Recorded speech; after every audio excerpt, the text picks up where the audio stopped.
కేసీఆర్ వచ్చి భారీ బహిరంగ సమావేశాలు పెడతారా, యాక్టివ్ అవుతారా, లేక కేవలం సమావేశాలు పెట్టి నాయకుల్ని దిశానిర్దేశం చేస్తారా? ఒకవేళ కేసీఆర్ బయటకు వస్తే పరిస్థితులు ఏంటి? కేసీఆర్ బయటకు వచ్చేటువంటి ఎన్నికల నేపథ్యంలో బయటకు వస్తే ఇటు కాంగ్రెస్, ఇటు పక్క బీజేపీ ఏమనుకుంటున్నాయి? ఇది ఈనాటి మెగా డిబేట్. ఇదే విషయం మనతో పాటు డిస్కస్ చేయడానికి సిద్ధంగా ఉన్నారు రామచంద్ర గౌడ్ గారు, కాంగ్రెస్ నాయకులు, అదేవిధంగా వెంకటరెడ్డి గారు, బీజేపీ నాయకులు, అదేవిధంగా శ్రీహరి యాదవ్, బీఆర్ఎస్ నాయకులు మనతో పాటు సిద్ధంగా ఉన్నారు. ముందుగా శ్రీహరి యాదవ్ గారి దగ్గరికి వెళ్దాం. శ్రీహరి యాదవ్ గారు నమస్తే అండి. హలో నమస్తే. శ్రీహరి యాదవ్ గారు, ఇటు పక్క చూస్తే దాదాపుగా వచ్చే నెలలోనే మున్సిపల్ ఎన్నికలు జరిగేటువంటి అవకాశం అయితే చాలా ఖచ్చితంగా కనబడుతుంది. దానికి సంబంధించిన గ్రీన్ సిగ్నల్ కూడా ఇప్పటికే వచ్చేసింది. మరి ఈ తరుణంలో బీఆర్ఎస్ పార్టీ ఇటు పక్క మొన్నటికి మొన్న స్థానిక సంస్థల ఎన్నికల్లో పట్టు నిలుపుకుంది, దాదాపు పట్టు కోల్పోలేదు అనేటువంటి విషయాన్ని అయితే బహిర్గతంగానే బయటపడింది. ఇటు పక్క బీఆర్ఎస్ కూడా ఏమాత్రం తగ్గకుండా పోటీగా ఉంది అనేటువంటి విషయాన్ని మన స్థానిక సంస్థల ఎన్నికలు అయితే క్లియర్గా అర్థమైంది. ప్రస్తుతం వచ్చే మున్సిపల్ ఎన్నికలు కూడా అదే స్పీడ్లో కొనసాగుతుందా? ఎందుకంటే పార్టీ సింబల్తో జరిగేటువంటి ఎన్నికలు. ఓ పక్క చూస్తే ఇటు బీఆర్ఎస్లో ఇంటగెలి రచ్చగెలవమన్నారు, ఇంకా ఇంట్లో పరిస్థితులు అలాగే ఉన్నాయి, సద్గుమణగలేదు. ఇటు పక్క చూస్తే వరుస సంబంధించిన నోటీసులు అందుకుంటున్నారు, అనేక వ్యవహారాల్లో నోటీసులు అయితే ఇప్పటికీ అందుకుంటున్నారు. నిన్న హరీష్ రావు కూడా సిట్ సంబంధించినటువంటి విచారణకు హాజరయ్యారు. ఈ నేపథ్యంలో మున్సిపల్ ఎన్నికలకు ఎలా సిద్ధమవుతున్నారు? నిజంగానే కేసీఆర్ బయటకు వస్తున్నారా? కేసీఆర్ పాల్గొనే అవకాశం ఉందా? వీటన్నిటి గురించి క్లారిటీ ఇస్తారా? నమస్తే రహీం భాయ్, నమస్తే, గుడ్ ఈవినింగ్. మీతో పాటు మా బీజేపీ వెంకటరెడ్డి అన్నకి, మా కాంగ్రెస్ రామచంద్ర గౌడ్ గారికి అందరికీ నమస్తే, గుడ్ ఈవినింగ్ అన్న. ఒకటి మాత్రం మీరు ఇంతకుముందు చెప్పిన దాంట్లో కొంత అర్ధసత్యం అయితే ఉంది.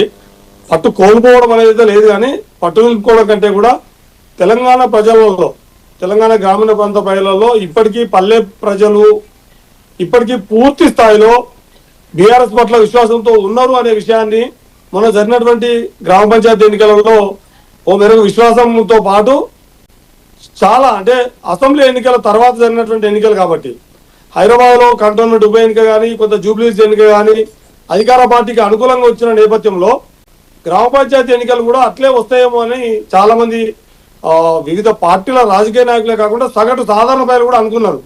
కానీ దానికి భిన్నంగా చాలా పెద్ద మొత్తంలో 40%, దాదాపు 40%, కొంచెం అటు ఇటు ఉండొచ్చు సర్పంచ్ అనేది, ఎందుకంటే పార్టీ గుర్తు మీద జరిగే ఎన్నికలు కావు కాబట్టి సహజంగానే అందరూ మా వాళ్ళే అని చెప్పుకోవడంలో, వివిధ కొందరు ఎవరు కలిస్తే వాళ్ళతో అని చెప్పడంలో కొంత లోపాలు ఉంటాయి, నేరుగా పార్టీ గుర్తు మీద ఉన్నాయి. కానీ మాకు స్పష్టంగా ఉన్నటువంటి ఆధారాల ప్రకారం మాత్రమే మేము 40% సర్పంచ్లో గెలుచుకోగలిగాం. అది ఓ మేరకు ఖచ్చితంగా అసెంబ్లీ ఎన్నికల తర్వాత జరిగినటువంటి ఈ రాష్ట్ర వ్యాప్తంగా జరిగినటువంటి ప్రజాభిప్రాయంతో చూడొచ్చు కాబట్టి మాకు ఒక మంచి గుర్తింపే వచ్చింది. అది మామూలు విషయం కాదు. మనకు అధికార పార్టీ అధికారంలో ఉన్నప్పుడు, ఎక్కడైనా సరే ఎన్నికలు జరిగినప్పుడు సహజంగానే కొంత అధికార పార్టీకి మెజార్టీ ఉండే అవకాశం ఎక్కువ ఉంటుంది. 70-80% దాకా కూడా అధికార పార్టీ గెలుచుకునే అవకాశం ఉంటుంది. అట్లా కాకుండా ఓరి పోటీలో 40% గెలవడం అనేది బీఆర్ఎస్ పార్టీ పటిష్టంగా ఉంది. ఇంకా పల్లెలలో తన పట్ల నమ్మకం కానీ విశ్వాసం కానీ పోలేదని, అట్లే 20-24 నెలల కాంగ్రెస్ పాలన భ్రమలన్నీ మెల్లమెల్లగా తొలగిపోతున్నాయని ఈ ఉప ఎన్నికలు, ఈ పంచాయతీ ఎన్నికలు రుజువు చేసినాయి. మాకు ఒక రకంగా మీరు చెప్పిన దాంట్లో నిజమైన అర్ధసత్యం ఎందుకంటే ఇంకో సగం నిజమైందంటే పటిష్టంగా ఉన్నామనే విషయాన్ని మాత్రం మీకు రుజువు చేసినాయి.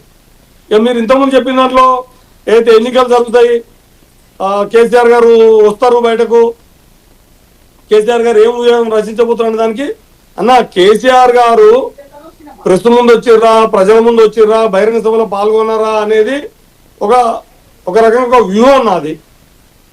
అంటే ఇవాళ స్ట్రాటజీ వాళ్ళకు ఉంటాయి, వ్యూహం వాళ్ళకు ఉంటుంది. కేసీఆర్ గారు అనే ఒక మంచి వ్యూహకర్త. మిగతా రాజకీయ పార్టీల లాగా, మిగతా రాజకీయ నాయకుల్లాగా వ్యూహాల మీద ఆధారపడి, స్ట్రాటజిస్టుల మీద ఆధారపడి, ఇతరులు చెప్పే సలహాలు సూచనల మీద ఆధారపడి నడిచే నాయకుడు కాదు కేసీఆర్. తను స్వయంగానే ఒక గొప్ప స్ట్రాటజిస్టు, గొప్ప వ్యూహకర్త. తను సందర్భాన్ని బట్టి, సమయాన్ని బట్టి ఎప్పుడు ఏది అవసరమో అది అమలు చేస్తారు. ఖచ్చితంగా మీరు అనుకున్నట్టుగా కొద్ది రోజుల్లోనే మీరు ఇంటగెలిచి రచ్చగెలుచు అనేది ఒక పదం వాడినట్టున్నారు.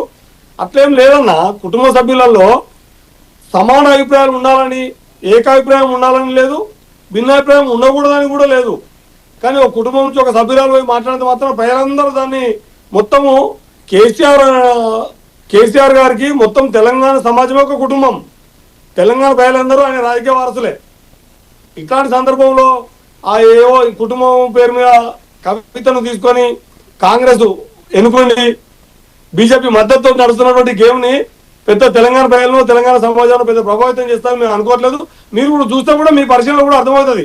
కవిత సభలకు కానీ సమావేశాలకు కానీ వాటికి కానీ పెద్ద స్పందనేం లేదు. కాబట్టి మిగతా మా మిత్రులు కూడా ఇందులో పాల్గొంటారు కాబట్టి వాళ్ళ అభిప్రాయం చెబుతారు. నేను మళ్ళీ జాయిన్ అవుతాను. ఖచ్చితంగా బీఆర్ఎస్ పార్టీ పట్ల కేసీఆర్ గారి నాయకత్వం పట్ల తెలంగాణ ప్రజల విశ్వాసం కానీ తెలంగాణ ప్రజలకు గతంలో ఏదో బీఆర్ఎస్ లేదా కేసీఆర్ గారి కంటే ఏదైనా అదనంగా చేస్తారేమో అని ఆశపడి మేము తప్పు చేసినాం, కాంగ్రెస్ పార్టీ గెలిపించి మేము తప్పు చేసామనే భావనలో మొన్న పార్లమెంట్ ఎన్నికల్లో తెలంగాణకు సంబంధించిన ఒక్క వాణి కూడా లేకుండా ఒక్క పార్లమెంట్ సభ్యుడు కూడా లేకుండా చేయడం అనేది తెలంగాణ ప్రజల యొక్క నిజమైనటువంటి అవసరాన్ని ఆవశ్యకతని తెలంగాణ ప్రజల వాణిని పార్లమెంట్లో వినిపించకుండా లేకపోవడం కూడా పొరపాటు అయిందని తెలంగాణ ప్రజలు భావిస్తున్నారు. రానున్న ఎన్నికలలో ఖచ్చితంగా బీఆర్ఎస్ కు తెలంగాణ ప్రజలకు కేసీఆర్ నాయకత్వానికి అండగా త్వరలో జరగబోతున్న ఎన్నికల్లో ఆ రిజల్ట్ చూడబోతామన్న మనం. అంటే శ్రీహరి గారు తర్వాత మనం రామచంద్ర గారి దగ్గరికి వెళ్దాం. కాంగ్రెస్ నాయకులు రామచంద్ర గారు నమస్తే అండి.